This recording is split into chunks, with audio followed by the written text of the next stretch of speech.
The person you were yesterday is gone. Your body keeps working, breathing in and out, your heart pumping blood, but the exact person who closed their eyes last night doesn't exist anymore. That version of you is finished. Done. And here is what makes this really scary. It is going to happen again when you go to bed tonight. And the night after that. Every single night for as long as you live. When you open your eyes each morning, you read basically a new person. You get to pick. Build yourself into somebody totally new, or just bring back that same worn-out version of yourself you've always been. Something is happening to you right this second as you retaking this in. Two different versions of who you could be are fighting each other to survive. There is the version that wastes time scrolling through your phone, getting upset at every little thing, letting other people control your day. Then there is another version, someone so strong, so solid, that you can't even picture them yet. So which version makes it? Simple. Whichever one you give attention to first when you wake up.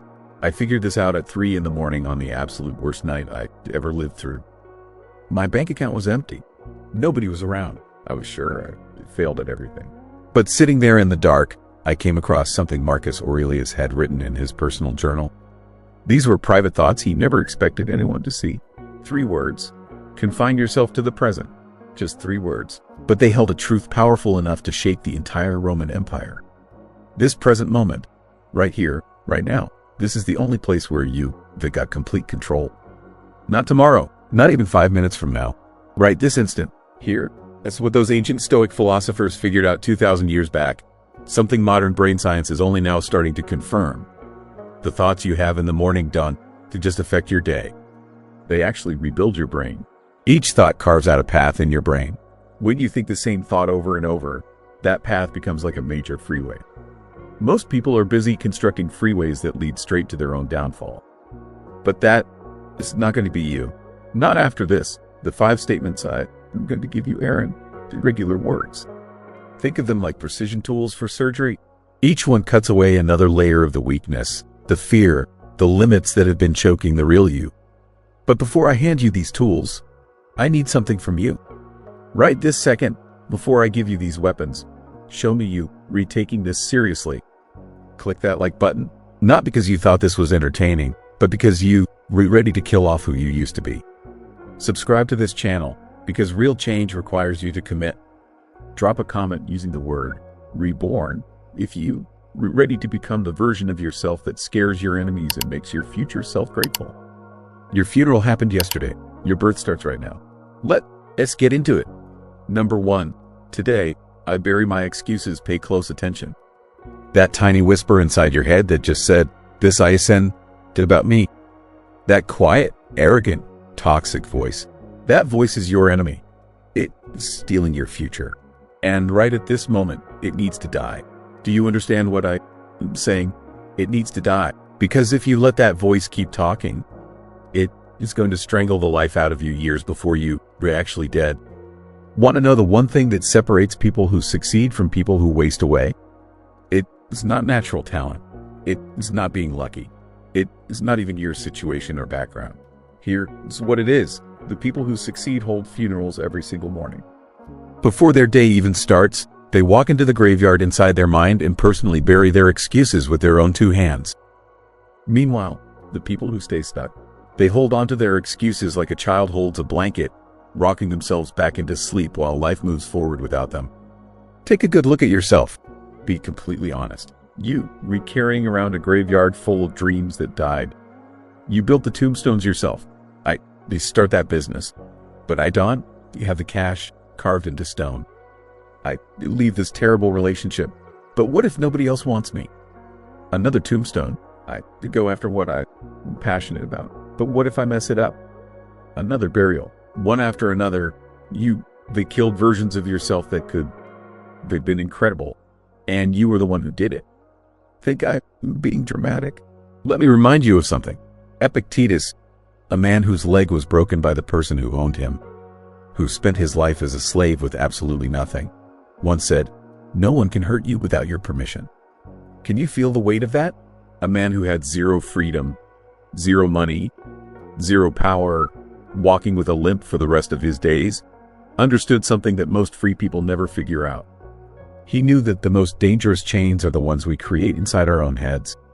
Excuses weigh more than iron chains. They crush you harder than being locked up. Now I'm going to challenge you. Right here, right now, pull out the biggest excuse you've been hiding behind. The one that practiced so many times it almost sounds like a good reason. That sad little story you tell yourself when things get difficult. Hold it in your hand. Now imagine you standing in front of someone you really respect, someone who has built the exact life you secretly want. Watch their face as they listen to your excuse. See it, that quick flash of feeling sorry for you, that quiet frustration, that look that says, you're capable of so much more than this, but deep down, you don't buy it yourself. And that is the reality you can run from. Each excuse is really just a note you've written giving yourself permission to be ordinary. Each excuse is a white flag that waved before the battle even started. So here is what we're going to do tomorrow when you wake up. Before you grab your phone, before your feet even hit the floor, we're going to speak words that will tear you into two pieces. Words that will crack open the old version of who you've been. We're going to get up, look straight into the dark room around you, and say with heat burning in your heart, today I bury my excuses. Say it like everything depends on it, because everything does. The person you returning into has zero need for excuses. That person only wants actual results. Number 2, I am already dead, shut your eyes. Do it right now. Picture yourself lying inside a casket. The top is shut. Above you, you can hear people talking. Your family members, your friends, the people you work with. They were all discussing your life. What words are coming out of their mouths? Open your eyes. That exercise wasn't meant to be depressing. It was meant to set you free. Because the second you really accept that death is coming for you, not sometime way off in the future, not when you elderly, but maybe even today, everything shifts. That thing you're too scared to do, that talk you keep dodging, that dream you keep pushing to. Someday, your dead body won to care about any of your fears. A corpse has zero interest in staying safe and comfortable. Marcus Aurelius could have spent every day enjoying wealth and ease, but instead he chose to start his mornings thinking about his own death. He put these words down. It is not death that a man should fear, but never beginning to live. And here is the part that is going to make your skin crawl. You already living as if you dead. You just going through the same motions every day, doing the same routines, having the same talks with people, thinking the same thoughts on repeat. You turned into a ghost version of yourself, and you haven't even noticed. But imagine this. What if you woke up tomorrow knowing you only had 30 days remaining? Would you still burn hours scrolling through social media? Would you still dodge that hard conversation? Would you still sit around waiting for someone to give you permission to be your real self? The Stoics had a practice they called memento mori. It means, remember you will die. They didn't do this to make themselves sad. They did it to feel truly alive. Because once you really accept that you're going to die, you stop wasting your time on stuff that means nothing. That person who never texts you back. Dead people don't to sit around waiting for text messages. That job that is slowly draining the life out of you. Dead people don't to stick around in jobs that crush their spirit. That version of yourself you were too afraid to become. Dead people don't to have extra time to waste on being scared. Every single morning, stand in front of your mirror and tell yourself, I am already dead. Let that truth hit you like freezing cold water. Feel it wake up every single cell inside your body. Because here is what happens when you live like you're already dead. You become more alive than you've ever felt in your entire life. The dead dawn. You have anything left to lose. And guess what? Neither do you. Number 3, my pain is my power. Stop trying to escape. Stop burying it, numbing it out, keeping yourself distracted, acting like it's not there. There is something living inside you that screams like a trapped wild animal. A hurt so sharp and rough that you've shaped your entire personality around avoiding it. You hide it behind fake smiles. You drown it by staying busy with work. You cover it up with constant noise. But it refuses to go away. It stays there in the dark corners, calling out to you, insisting that you feel it. They've been carrying this thing for so long that it has become part of your bones now, sewn right into who you are. And every single time somebody tells you to just let it go or to move forward, you feel that blade twist even deeper inside. They read completely wrong. They have no idea what they were talking about. And if you listen to them, you are going to stay weak forever. Because your pain isn't some random accident. It is not a punishment for something you did.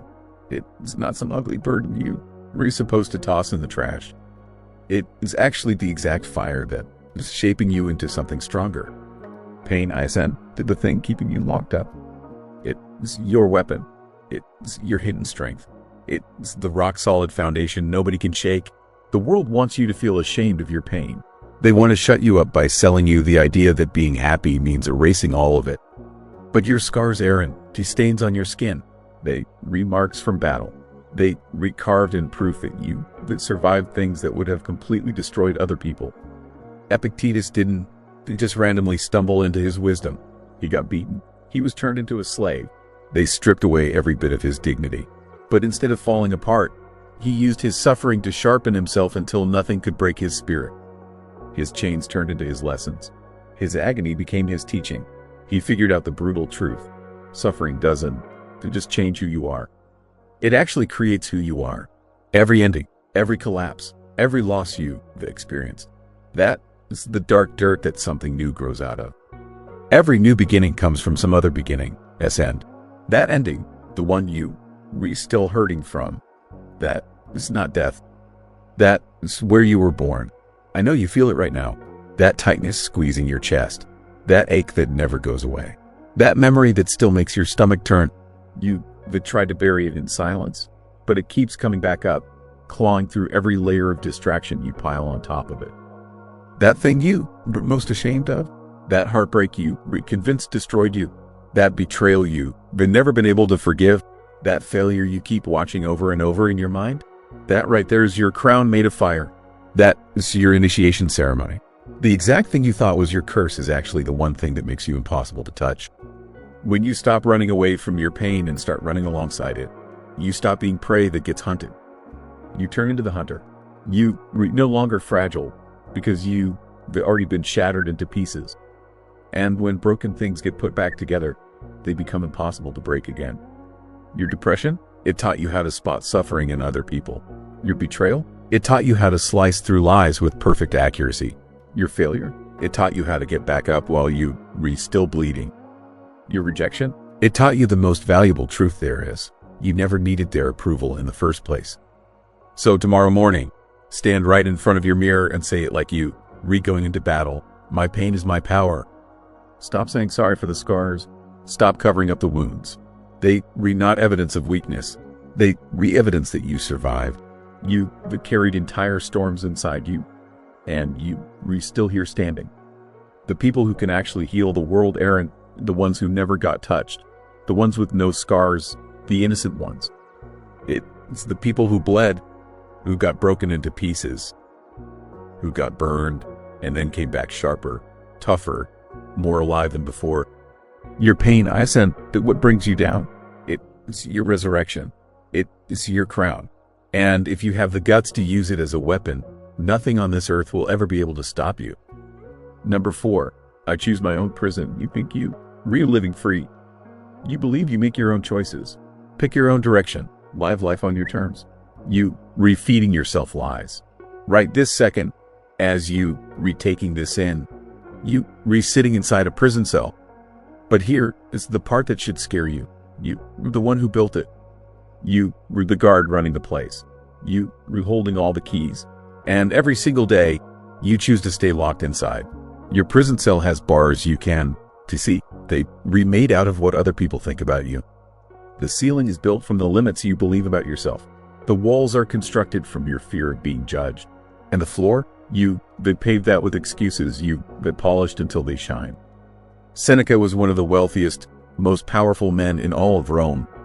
And he wrote something that should make every comfortable person shake. Every new beginning comes from some other beginning, his end. He understood that to really be free, you first have to admit you trapped. Let me describe what your prison looks like. You wake up and the first thing you do is check what everyone else is up to. You put on clothes to impress people you don't even care about.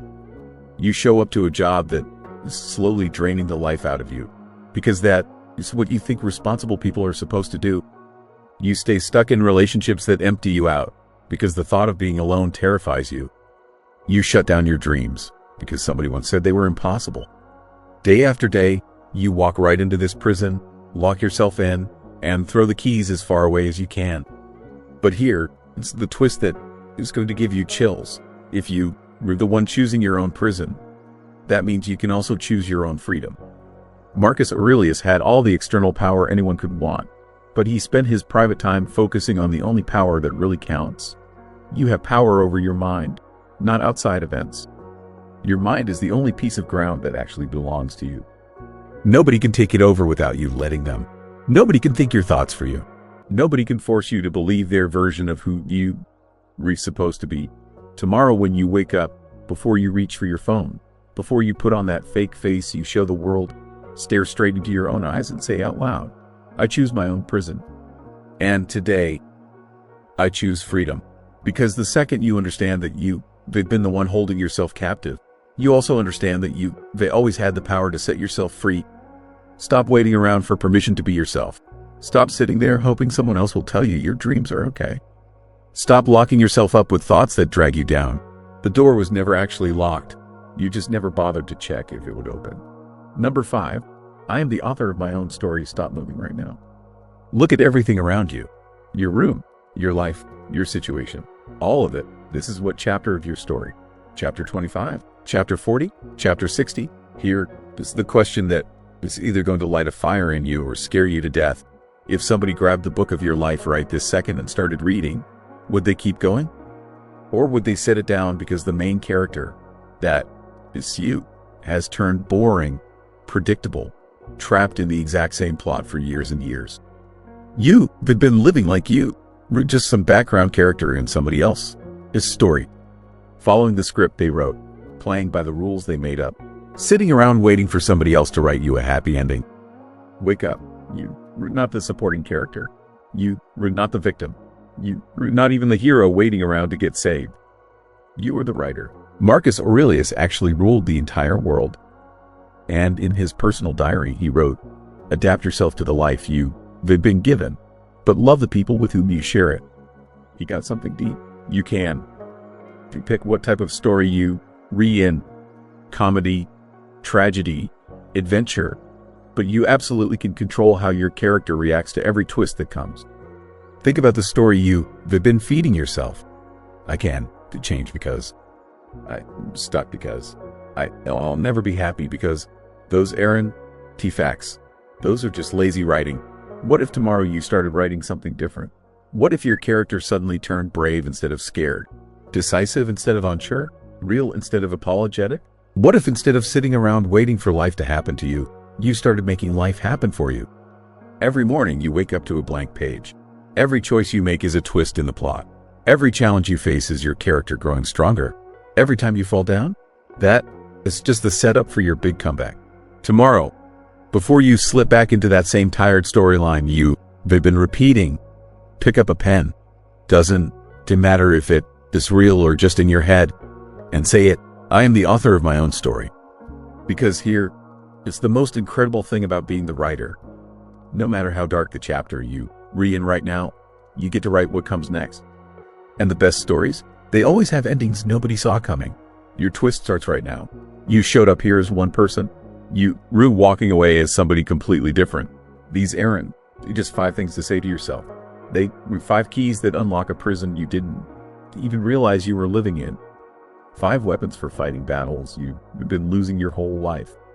5 declarations that you were independent from everyone and everything that has been running your inner world.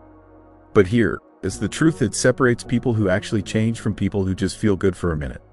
Knowing something without doing anything about it is just entertainment. Tomorrow morning, your old self is going to try to wake up. It is going to grab for the phone, fall right back into those same patterns, think those same thoughts. That moment right there, that is when they'll all find out who you really are. Are you going to be the person who watched this video, felt a spark of inspiration for a hot second, and then went right back to sleep? Or are you going to be the person who wakes up tomorrow and goes to war against being average? Hit that like button if these words shifted something inside you. Send this to someone who needs to hear this truth. Subscribe, because your transformation is only just getting started. Drop a comment telling me which statement hit you the hardest. Your old story dies tonight. Your new chapter starts when the sun comes up. The question is, who are you going to choose to be?